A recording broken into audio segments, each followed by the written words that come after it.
Hello everybody and welcome to episode 3 of the Metallica Discography review series. If you guys saw the last episode, I reviewed Ride the Lightning by Metallica. And I said at the end of the video that I gave it a perfect 10 out of 10, and it's up there as being maybe the best Metallica album. But for me, this album I'm about to review right here, in my opinion, is the best Metallica album of all time, my favorite album of all time, period, and it includes my favorite all-time song, period. Metallica's Master of Puppets has been often regarded as the best thrash album of all time, and one of the top 3 greatest heavy metal albums to ever come, up there with albums such as Black Sabbath, Paranoid, and Iron Maiden, Number of the Beast. This album is definitely within those ranks. Master of Puppets, production-wise, one of the, and for their 80s era, the best production Metallica ever had in the 80s. That wasn't until the 90s, when they got Bob Rock into the play, that's when they made their best sounding albums. But for their 80s thrash era, this was their best production sound they ever had. I mean, everything was crystal clear on this. The guitars, the bass, the vocals, the drums. Oh my god, this album. We kick it off with probably one of the with another one of the all-time greatest album openers, Battery. Starts out with the acoustic, kind of like Fight Fire with Fire, but then it gets into that heavy thrash metal that you love from Metallica. One of their most thrashy songs, it's up there with Fight Fire with Fire as maybe being their most thrashy song ever. And this is one of the best Metallica songs of all time and a lot of people's favorites. It's not my favorite, but it's definitely up there. But Battery, vicious, vicious song.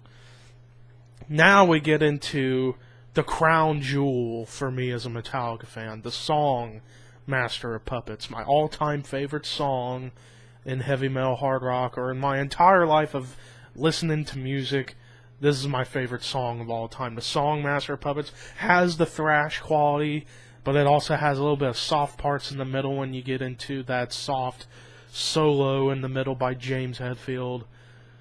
And then it picks up at the end with the heaviness. And the riffs on this song were just absolutely tremendous.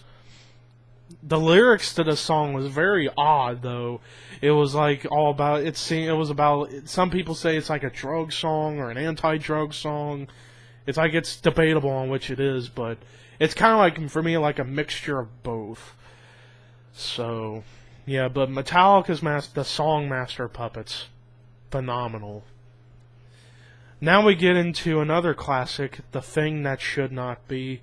This is one of those ideas from Cliff Burton as far as the bass goes, and had a great bass riff. And this is probably one of the slower songs on the album. This kind of continued their trend from Ride the Lightning, where they mixed in the thrash, but mixed in some slower songs in between. This was one of those slower songs, but it was just great. Now we get to sort of like the ballad type that was carried over from Ride the Lightning from Fade to Black. Welcome Home Sanitarium, another classic. A hell of a song. I mean, you get to the second half, which picks up with thrash. The thrashy vibe of this whole album was very apparent. And for a ballady type of song, the second half just punches you right in the face with how fast it gets and how heavy it gets, and the solos that come, and just fantastic song. Then we get into another one of those thrashy vibe songs, Disposable Heroes. Holy crap. When I first did hear this song, this is another one of those songs that threw me off guard. Because this is one of the longer songs on the album, there's actually 3 songs on this album that are 8 minutes. And it's like with each of those songs, it's like some people think, well, with a lengthy song like that, it's like some people think, well, it's not necessarily going to be the all-time, like, one of those great songs, but it's still got the job done. No, all those 8-minute songs on this album were freaking fantastic. And, like, some people, whenever they listen to one of these songs, they kind of get up like this, and they're like, oh my god, what is going on here? Don't fuck it up. Don't fuck this up. Don't fuck this up. Please don't fuck this up. They don't fuck up at all with those 3 songs. It had free reign in all those songs to do whatever they wanted to do, and it was just absolutely well done, well created.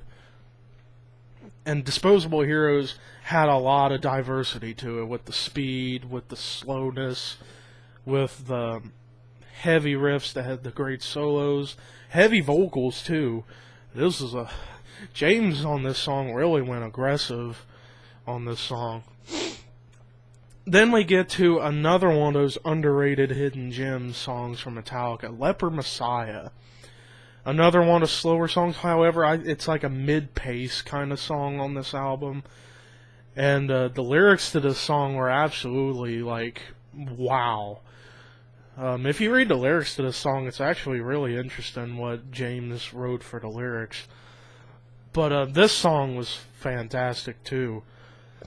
Now, we get to the moment of fame for the legendary Cliff Burton. The song Orion, the instrumental, one of the all-time greatest instrumental songs, the best instrumental Metallica ever wrote. The bass, oh my god. Again, rest in peace, Cliff Burton. This was his moment of fame. It was an absolutely fantastic song he did. The riffs as well, the drums and everything about the song is absolutely amazing. Then we get to the final song, Damage Incorporated, which is another one of those thrashy classics. And just another great song. Now, how I said in the last episode where I reviewed Ride the Lightning how it's a 10 out of 10 and it's up there as being the best album, Master of Puppets, another perfect 10 out of 10 for an album. This album, not a bad song. Every single one of these songs were great in their own way, in their own unique style. So if I had to choose between Master of Puppets, Ride the Lightning as far as the best, I would go with Master of Puppets by a pinch, because I mean, this album just absolutely was tremendous. And this was the last album to have Cliff Burton in the band, and it's a damn shame he's no longer around today. And if he was still around today, then he would still be a legend. I mean, he will always be a legend forever. But if he was still around today, oh my god, would have been amazing. But yes, rest in peace, Cliff Burton. You will be missed. God rest his soul. Yeah. But until we get to the next episode, which next episode for the next album, Metallica shifted big time from this album. And until then, peace.